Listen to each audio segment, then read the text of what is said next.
장에 있는 말씀은 우리가 잘 아는 성령의 9가지 열매에 대한 그러한 말씀입니다. 사랑, 희락, 화평, 그리고 오래 참음, 자비, 양선, 충성, 온유, 절제 해서 이 성령의 9가지의 열매에 대해서 우리에게 말씀을 해주고 계시고, 그렇게 성령의 인도하심과 성령의 이끌림을 받는 그러한 하나님의 백성들이 어떻게 살아야 하는가에 대한 실질적인 그 문제를 오늘 6장의 말씀에서 우리에게 전해주고 있습니다. 그래서 6장 1절에서 5절까지는 이제 인간 관계에 있어서의 우리가 취해야 할 태도, 그리고 6절에서 10절까지는 재물, 물질의 관계에서 우리가 취해야 할 그리스도인의 신령한 하나님의 백성의 온전한 태도, 이 말씀을 우리에게 전해주고 있습니다. 신앙생활을 한다는 것은 사실은 간단하게 보면 함께 살아가는 겁니다. 그래서 신앙생활은 교회 공동체로부터 시작되어져서 교회 공동체로 이제 마침이 되게 되죠. 그렇다고 해서 꼭 교회에 다녀야만 우리가 믿는다고 할 수 있겠는가라고 하는 문제에 있어서는 아마 이견이 있을 수 있다고 생각을 합니다. 그러나 성경에 보면 분명히 주님께서 그리스도의 몸으로 하나님의 교회를 세우셨고, 주님께서 그 거룩하신 교회의 머리가 되신다고 말씀하셨기 때문에 주님의 뒤를 따르는 사람들이 하나님의 교회, 주의 몸된 교회를 부정하고는 우리가 하나님을 믿는 자, 주님을 따르는 자의 온전한 삶을 살아갈 수가 없을 겁니다. 그렇기 때문에 우리의 모든 신앙은 사실 공동체에서 시작이 되어지고 공동체에서 그 열매를 맺게 될 수밖에 없습니다. 그러다 보니까 공동체 안에 살아가다 보면 서로 다른 지체들이 함께 만나고 헤어지는 과정에서 여러 가지 많은 이런저런 문제들이 얼마든지 있을 수 있다는 겁니다.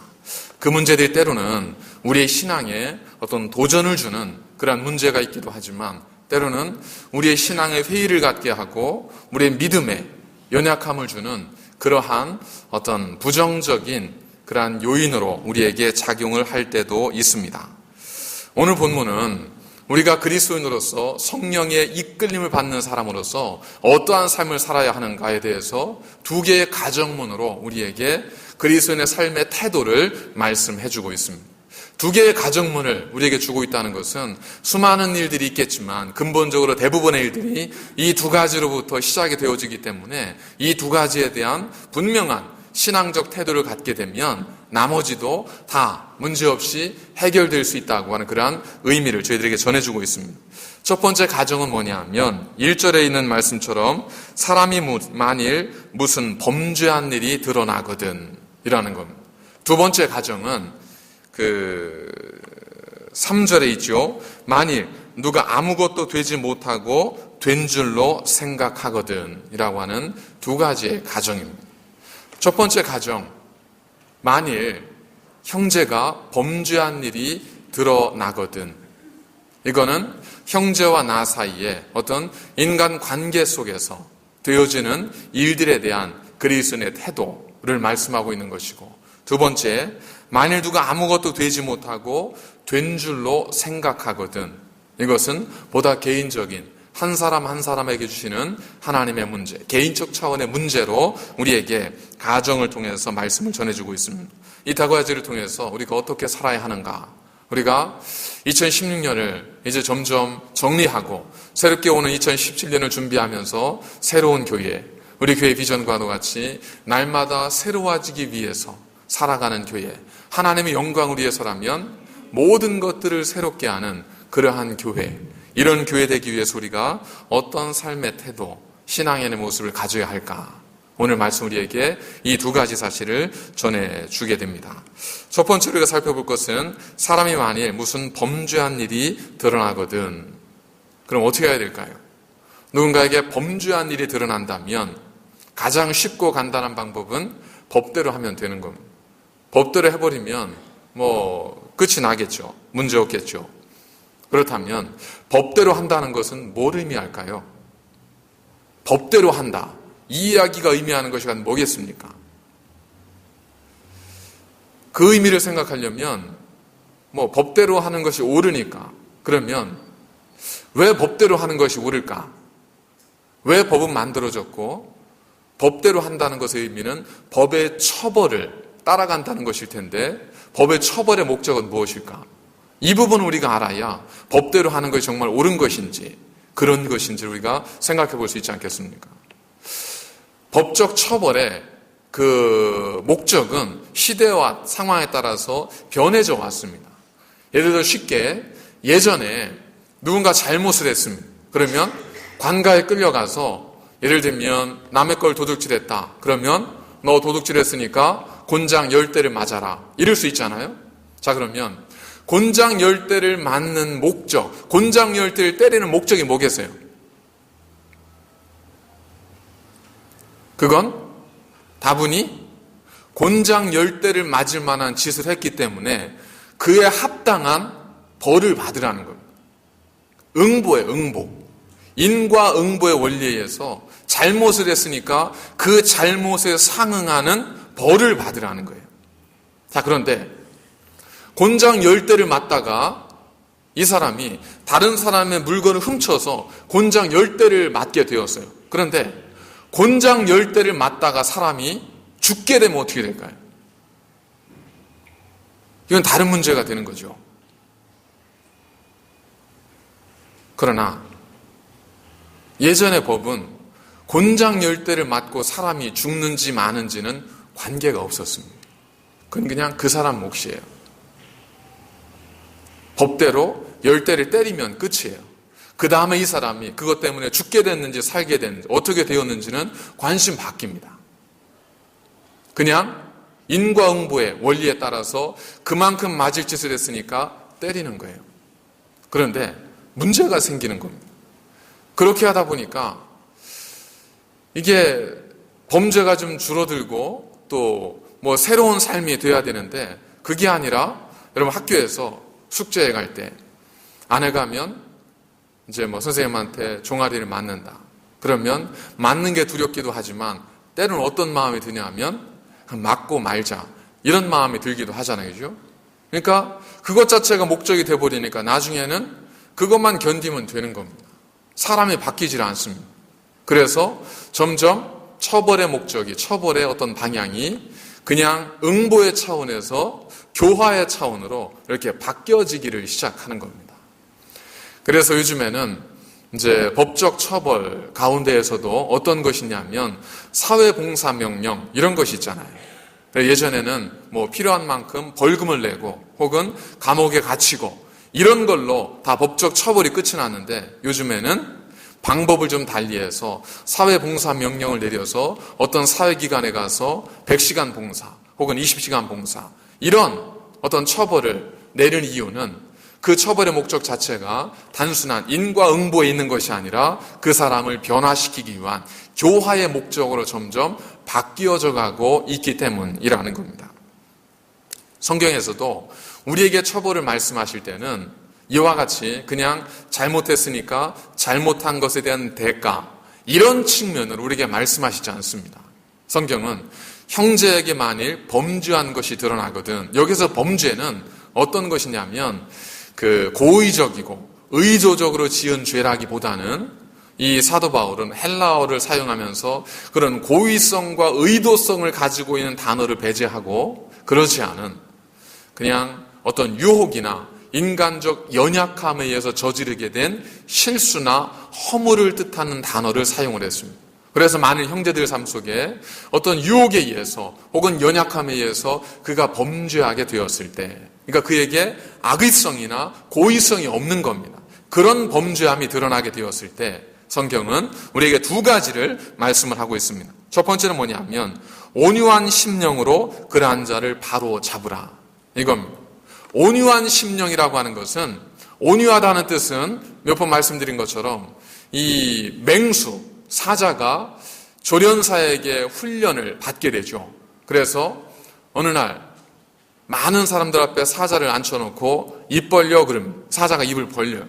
그러면 조련사가 그 사자의 벌린 입에 주먹도 넣고 머리도 넣어요. 여러분 누가 여러분 입 벌려고 거기에다가 손도 넣고 뭣도 넣고 그러면 기분 좋겠어요? 사자가 먹을 게 자꾸 내 입에서 왔다 갔다 하고 이러니 기분이 좋겠냐고요. 사자의 야성, 본성은 깨무는 거예요. 그냥 물어야 돼요. 근데 사자가 어떻게 해요? 안 물죠. 그걸 보고 사람들이 뭐라고 해요? 저 사자 참 온순하다 이러잖아요. 이 온순함, 온유함은 그에게 야성은 있어요. 본능적인 어떤 건 여전히 살아있는데 그가 해야 될 어떤 것, 훈련되어진 어떤 것을 통해서 그 야성이 통제되어지는 상태를 온유함이라고 표현을 하는 겁니다. 그러니까 우리가 쉽게 하는 말 있잖아요. 너 나 화나면 무서워. 그죠? 화나서 안 무서운 사람이 어디 있겠습니까만은 어쨌든 화나서 무섭지만 내가 지금 참고 있다는 거예요. 이게 온유함입니다.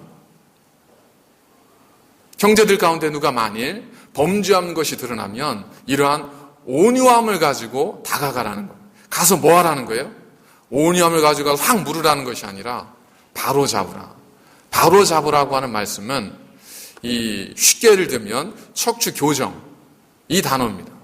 어그러진 뼈를 바로 잡는 것, 이것이 바로 잡는다는 뜻의 그 원어적 의미입니다. 그러니까 성경에서 누군가 범죄함이 드러났을 때 그를 향해서 우리에게 하라고 명령하신 것은 첫 번째, 우리의 마음을 먼저 온유함으로 먼저 바로 잡고 그 다음에는 형제의 모습을 바르게 어그러진 뼈를 맞추듯 바르게 잡아주라는 겁니다. 어디에도 징벌이나 처벌이나 심판이나 비난이나 이와 같은 의미가 담겨 있지 않습니다. 성경에는 비판하라, 비난하라, 정죄하라 이런 말은 거의 없지 않습니까? 우리가 해야 될 일은 온유함으로 다가가서 그를 바로 잡아주는 겁니다. 자, 그렇다면 온유함으로 다가가서 바로 잡아준다는 것이 뭘 의미할까? 여러분, 우물이 하나 있습니다. 웅덩이가 하나 있는데 이렇게 바람 부는, 파도 치는 그런 웅덩이가 아니면 웅덩이는 고요함 속에서 이제 맑음을 유지하지 않습니까? 거기에 미꾸라지 하나가 딱 들어가요. 그럼 미꾸라지가 바닥을 훑고 지나가면서 이 깨끗했던 물이 순식간에 흙탕물이 쫙 되지 않습니까? 자, 이것과 같은 겁니다. 우리가 어떤 불의한 일을 보고 형제의 범죄한 일을 보게 되면 우리 속에서 공의, 공분, 의로움이 확 요동치게 되죠. 그러면 잠잠했던 우리의 마음이 이 의로움으로 말미암아서 이 속에서 흙탕물이 일게 됩니다. 미꾸라기가 온 우물을 흙탕물로 만든 것처럼 이 불의한 일을 보고 나서 우리 마음속에 솟구치는 공분과 공의와 정의로움이 이제 우리 마음을 이와 같이 우리 마음을 휘젓는다는 겁니다. 그러면 가라앉았던 우리의 모든 것들이 다 수면으로 다시 떠오르게 되고 중간에 이렇게 흩어지게 되죠. 그걸 떠서 다른 사람에게 주는 겁니다. 먹을 수 있겠어요? 흙탕물을 떠서 다른 사람에게 주면 누가 그 물을 먹을 수 있겠어요? 이걸 먹으라고 주는 것 같으면 어떻게 하라는 거죠? 처음에 온유한 마음으로 이걸 가라앉히라는 겁니다. 내 안에 의로움으로 내 속에 파도치듯 요동치지 않습니까? 이것도 생각나고 저것도 생각나고 이것도 걸리고 저것도 걸리고 이러면서 내 마음이 막 여러 가지 많은 것들로 요동칠 때 그때는 잠깐이에요. 그때 가는 것이 아니고 그때는 잠잠히 머무르면서 내 마음에 온유함, 평정이 임할 때까지 기다렸다가 그리고 맑은 물이 다시금 고이게 되었을 때 먼지와 깨끗한 물이 분리가 되고 난 다음에 그 물을 떠다가 목마르지 하고 주라는 겁니다. 그래서 그 갈증에 있는 사람이 잘못된 길을 걷고 있는 사람이 이 물을 통해서 생명을 얻게 하라. 이것이 오늘 말씀이 우리에게 주고 있는 그러한 의미입니다. 두 번째로는 형제 가운데 범죄한 것이 드러날 때에 우리에게 주시는 말씀은 너 자신을 살펴보라 라는 겁니다. 탈무드에 나오는 굴뚝 청소하는 두 사람이 한 사람은 검정이 묻고 안 묻었으면 누가 얼굴을 씻겠는가? 요즘은 다 씻겠죠. 그렇지만 예전 같으면 서로의 얼굴을 보면서 검정이 묻어있는 사람은 깨끗한 사람 얼굴을 보고 나도 깨끗하겠거니 생각하고 안 씻고 깨끗한 사람은 묻어있는 사람 얼굴을 보고 나도 묻어뒀겠거니 하고 씻게 되고 그러지 않겠느냐. 이러한 탈무드의 지혜의 어떤 말씀인데, 이 말씀과도 같이 결국 우리는 서로에게 어떤 식으로든 영향을 줄 수밖에 없다는 겁니다. 효부 없는 효자 없다, 이런 말이 있지 않습니까? 그 얘기는 효부에게서 효자가 난다, 이 뜻이기도 하지만 효자는 누군가로부터, 특별히 그 부모로부터 영향을 받게끔 되어 있다라는 겁니다. 그래서 이걸 긍정적으로 보면 참 좋은 가정에서 좋은 자녀가 나는 거지만, 우리가 인생의 삶의 교훈으로 삼고자 한다면 우리는 누구라도 우리의 자녀에 대해서 부모는 책임을 져야 한다고 하는 그런 무거운 말로도 우리가 이해를 할 수가 있다는 겁니다. 이처럼 형제의 모습 속에 범죄함이 드러났을 때 성경은 우리에게 가서 온유함으로 그를 바로잡아주고, 그 다음에 우리가 해야 될 일은 너 자신을 살피라라는 겁니다. 너 자신을 살피라. 이스라엘 백성들이 금송아지를 만들어서 하나님께 범죄했습니다. 그러자 모세가 하나님의 십계명, 두 돌판을 가지고 내려가다 그 모습을 보고 분노해서 그들에게 던져버렸죠. 그리고 나서 모세가 다시 시내산 올라가서 하나님께 어떻게 했습니까? 하나님, 저들 용서해 주시고 그러지 않으시거든 제 이름을 생명책에서 빼주십시오. 모세는 형제들의 범죄한 모습을 보면서 뭘 생각한 거죠? 자기 자신을 살피는 겁니다. 내가 똑바로 하지 못했기 때문에, 그래서 내 이름을 생명책에서 빼주십시오. 신명기 마지막에 보면 이스라엘의 이와 같은 지도자가 나지 않았으니, 모세를 가리켜서 그를 높이는 말입니다. 왜 그랬을까요? 모세는 이런 사람이었다는 겁니다. 온유함으로 그들을 바로잡았을 뿐만 아니라 그것을 통해서 자기 자신의 모습을 살필 줄 아는 사람. 느헤미야, 그가 예루살렘을 회파했다는 소식을 들었을 때, 사실 느헤미야는 예루살렘에서 잡혀온 사람이 아니에요. 느헤미야는 바사, 페르시아에서 태어난 사람.